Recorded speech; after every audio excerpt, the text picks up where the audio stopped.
Hi, Professor. It's David Powell. This is my final exam. It's the same kind of concept as I had before. So on the left side of the screen, you'll see that it's Microsoft, or that outlines my answers slash topics that I'm going to go through during this exam. And then on the right side is the questions. So let's get started. On question one, Saturday, November 23rd, we received our first snow for the year. How did this first snow event relate or not relate to the article that you read by Harmon? I said for this first part of the question, it did not relate. And quite simply, as you put it in your PowerPoint presentation, that the stations are mostly located in the central and eastern part of the state, which it doesn't account for the western part nor the lake of snow effect. So that in itself does not relate to our snow article because the data was not collected in that area. And then another reason why it doesn't relate is because heavy snowstorms, which is, I believe he said it was 4+ inches, are less common in transition months, such as November. And then they usually don't produce as much in those kind of months. So it is less likely to see that kind of snowstorm effect in this month or in the month of November, particularly on that date. And then the second question is the November timing of this event related to the intensity of snowfall we received? In terms of intensity, it can happen. Is it likely? It could happen. It happens every few couple of years, even few 5 years. So the intensity of it makes sense because we do see that most of the air moisture and the kind of warmer temperatures that we see come from the south, from the recurved, as you stated in your presentation, coming from the southern plain states like Arkansas, Texas, Oklahoma, and they move on in a direction towards us on a southwest position, which is a cause for a perfect snowstorm. Um, but as I mentioned earlier, it is less common to see in November months. But it is on the edge of December, which could explain why we had this snow event because December is the second most common snow event month that we see in a transition. Based on the article, I think it was from the 1920s to 1978. Over that time period, it was the most common, second most common. And then the third question was a cold winter earlier this potential factor? It really then, yeah, it was a potential factor, but now we are seeing that we are getting warmer temperatures in the month of December, and being December the second most common snow effect month, um, we haven't even gotten a single day of snow, let alone a single day below 32 degrees. So it was probably just chance in that type of sense that it was an outlier um, in this on this year on that date. So ultimately, it doesn't relate. The article doesn't relate to what happened. Um, Now on to question two. By what decade was the population distribution and settlement and land use pattern in Michigan determined and why? Since this time, this pattern has not changed much. What does this settlement pattern still look like today? The decade that it was determined was particularly in the 1840s when we started first settling into the 1850s. Big reasons why we settled in the southern part of the state, and why it's still the same way today, that most of the population stays in the southern part of the state, is big contributors, particularly back in the 1840s, was the Erie Canal, as you stated, was opened in 1825. And not too long after that, we um, gained official statehood, which that helps a lot in terms of creating government agencies and providing jobs that way as well. Um, and comparatively to Indiana, Ohio, and Illinois, um, it was an area where we had particularly a demographic or a geography where we had a lot of waterways and we had a lot of logging going on in that time period as well, as you mentioned, and it was particularly interesting situation because people didn't want to go southward as much as they didn't want to go further west than Illinois. And Michigan was kind of that second settlement that people were attracted to in that time because they didn't want to travel as far west past the Mississippi River. So they decided ultimately just to go to Michigan and settle in the southern part where they still are connected to Indiana, Ohio, and Illinois that way. As I mentioned earlier, the geography of Michigan particularly helps the settlement in terms of shipping, direct access to the St. Lawrence River, Lake Ontario, Lake Erie, um, predominantly where Cleveland, Pennsylvania, all those settlements, and too as well in New York as well helped in the location, in the settlement pattern of having most people settle in the southern part of the state. Um, and it's still today very populated in the southern part of the state, as we still see. We have Detroit, Jackson, Lansing, Grand Rapids, Flint, Saginaw, of course the suburbs of Detroit as well in consideration, and Kalamazoo. So we still see a lot of our population predominantly mostly in the southern part of the state, as we saw back in the 1840s. So that's the end of question 2. Question 3. In what sequence was Michigan by tree type lumbered and why? What were the short-term and long-term impacts of removal of Michigan trees? Was there a major lumbering impact difference between the upper and lower peninsula? Um, Timber started being really valuable in the 1820s, just before really major settlement patterns started to happen. Um, and early on, predominantly, the timber was built for boats, um, and then it led to Michigan being the leading lumber producer from the 1870s to the 1990s. And that was because of the first tree species, the kind of widely known tree species for lumber in Michigan was the white pine. There's many reasons why it was lumbered in the first place. It was easy to lumber because the tree branches were even 100 feet high away from the ground. So there was less branches from the tree, particularly at a low height too.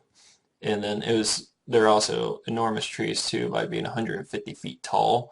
There are a lot of them in the state of Michigan, especially in the northern part of Michigan. Um, and they had huge diameters. I think, as you said, they had 6 foot, 4 foot diameters. Really big diameters in terms of, especially for logging. You can get more wood that way. And then as the white pine started dying out and being lumbered out, because people back then didn't really think about renewable energy, nor did they think about the environmental concerns of the white pine. So they started to realize that we are losing a lot of white pine and we don't have much of this resource anymore. So they would end up producing and lumbering from the hemlock and hardwood species, which also around that time when the white pines were not being predominantly lumbered, um, became really popular as an alternative source of lumber. On the excuse me, the short-term impact, lumbering is just not environmentally friendly as they used to do back in the day. It caused a lot of fires, and they didn't, like I mentioned earlier, they didn't do renewable planting, um, which really hurt them, especially when they were dying or white pines were really not as predominant, and they had to switch to hemlock and hardwoods. And I believe you said that only white pines that are still in Michigan are in the northern part of the state. Just, I think you said it was just off at Interstate 875, in a state park where really the only white pines are still exist in Michigan, which shows um, that renewable planting and how much lumber was produced back then. Um, and also it really helped the city of Grand Rapids in particular because of the furniture industry. Um, So it even has a short-term economic impact of this industry. Long-term impacts obviously is a harsh environmental impact. Fires is hard for regrowth. The example that I used in the Upper Peninsula was the Kingston Plain, which saw a very hot fire and lumber in the same area, and it is still, I believe to this day, has not regrown, which is a long-term impact on that land in terms of what you can do with it. Um, and it also created ghost towns. I think your example was DeWard, Michigan, which was a town that had 800 people that was predominantly mills and sawmills. And then even just 17 years, it went down to 100 people. So just that short-term effect really hurt the town, and now it's just a field. So there's near zero population today. Oh, and that can be a really big long-term impact of what the timber industry could do by creating ghost towns. Um, and the only really few differences between the upper and lower peninsula. There's just a difference in labor. Obviously, the UP had a higher concentration of sawmills, lumberers, but you could also state too that Grand Rapids, because of the furniture industry, if you take that into account into the whole economical process, that could even out with the UP. So really, that's the differences between the producer and the consumers um, in terms of jobs that way too. So in the Upper Peninsula, the white pine did last 10 years longer than it did in the Lower Peninsula. Um, that was the article that I believe you pulled out too from MSU. I found that article pretty interesting article as well. So that is it for question 3. For question 4, which bulk commodities shipped on the Great Lakes is synergistic in that they are related and led to a single product? What role of the sulaks, the synergy, and does it have a temporal and seasonal limitation? This one was really interesting. It was the 3 products that I pulled out of it was iron ore, limestone, and coal, which shipped all across the Great Lakes. And as you mentioned in your presentations, this was the interesting part of it, that all 3 of those products, limestone, coal, and iron ore, each contribute to a third of steel and made that one commodity, that one single product of steel, which is, what Gary, Indiana, and Chicago, Illinois predominantly produced in the early 1900s. And the role of the sulaks, also, as I mentioned earlier too, the sulaks were all through the Great Lakes region. And as in one interesting fact that you pointed out too, the sulaks in the Great Lakes region, I believe you said is between the UP and Canada, beat the Panama Canal in terms of tons shipped out of port. And the sulaks are shut down from December and March, which puts even more perspective on it, meaning that is way more impressive than what the Panama Canal does, which is open year-round because of its climate. And it's a valuable way to transport large loads in a cheap form of transportation compared to the railway. But it is limited to materials like the ones I listed off. You can also include stone and sand as well. And yes, it does have temporary limitations due to winter and winter navigations and strong winds coming from Wisconsin. So that is the end of question 4. I chose not to do question 5. So let's move on to question 6. Andrea Morfowski looked at the LQ for housing units in Michigan, and can information from Richard Group article amplify her findings? Why or why not? This article definitely amplified her findings in terms of the number of hospitals compared to both housing units and the number of people per household. It is very comparable. ties to higher population in the southern part of Michigan and with a high housing demand. Um, and as I got out of this, with, when you have a high demand in housing, which was shown in our maps, and be predominantly in the southern part of the state, that demands services. And with the article tied to group in terms of hospital scarcity, um, the demands when you have more millennials, as I'm showing in this map, where you have younger people living in the southern part of the state really has to plan for that kind of thing. Um, and they have to really adjust to that for the future.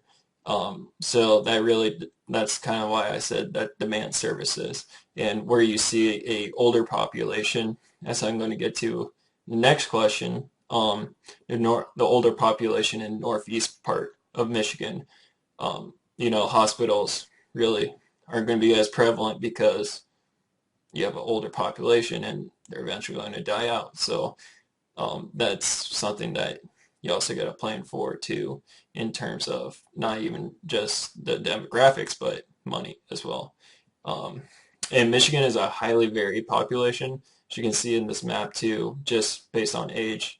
And hospitals show a correlation between household home income and limited hospital access.